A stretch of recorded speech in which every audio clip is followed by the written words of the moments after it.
ከወዴት ወደቅኩኝ? ያኔ ማን ነበርኩኝ? ወዴትስ ወደቅኩኝ? ካስፈሪ ጨለማስ እንዴት አመለጥኩኝ? በእነዚህ ጥያቄ ውስጤ ተወጥሮ ለብዙ ዘመናት የቆየ ቋጠሮ ያኗኗር ሕይወቴን ደግሞ ብድራቴን በትኩረት እያየው የምቀበለው የድል ሽልማቴን በማስተዋል ቃኘው። ዛሬ ያለሁበትን ትላንት ያለፍኩትን ለመመልከት ፈለግኩ ያኔ የኖርኩትን። በኀጢአት ሸክም ቆየው ስመላለስ ሳልሆንም ቀረሁኝ በራድ ወይም ትኩስ። እስከ መቼ ልኑር እያነከስኩኝ በሁለት ሐሳብ ደከመኝ ሰለቸኝ በለብታ ሕይወት ዘውትር መከበብ። አንዴ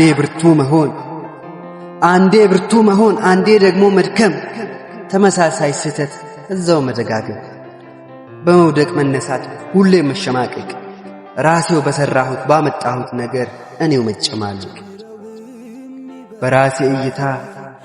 በራሴ እይታ ያለሁባት መንገድ የቀናሽ መስላኝ በላዩ ላይ ሲል ለካስ ፍጻሜዋ የጥፋት ነበረች። ላዩን አሳምራ ልትውጠኝ ፈለገች። አቤት በከንቱ መዋለል ጉልበቴን ፈጀሁኝ፣ በአንደበቴም ቃላት የፍጥረትን ሩጫ በብዙ አቃጠልኩኝ። ይሄን በማድረጌ ዓለም አትከፍለኝም የልፋቴን ዋጋ።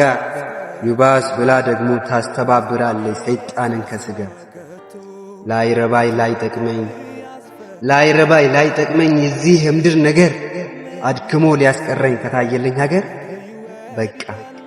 በቃኝ ልስቀለው ሥጋን ከመሻቱ ከሚያመዝንብኝ ከጥቅሙ ጥፋቱ።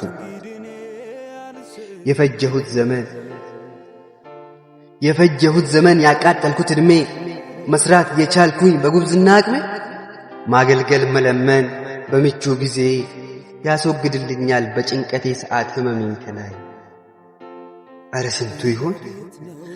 ስንቱ ይሆን የኔን ዕድል ፋንታ ገፈት የቀመሰው በመውደቅ መነሳት ልቡ የዛለ ሰው። በወጀቡ ማዕበል መንገዱን የሳተ ውሽሚያ በዝቶበት ውስጡ የታከተ።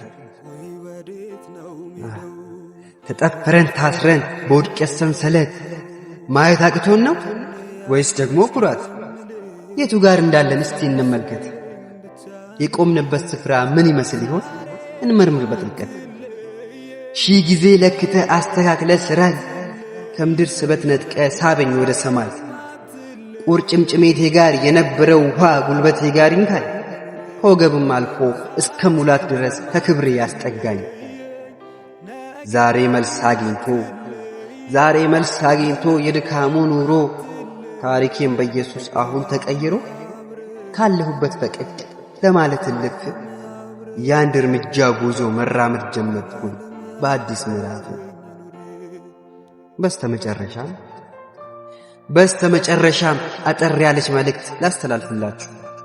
ለሽንገላ ሳይሆን በኢየሱስ ፍቅር ስለምወዳችሁ። ብረትን አጥርቶ ይስላል ብልህ ሰው ወንድሙን እንደው አንድ እርምጃ እንራመድ ይላል። የዘንድሮው አርዕስት ወደ እርሱ ቅረቡ ያበራላችሁማል ይለናል በምልጃ። የሥነ ጽሑፉም የዓመቱ መሪ ቃል ይላል አንድ እርምጃ። አመሰግናለሁ።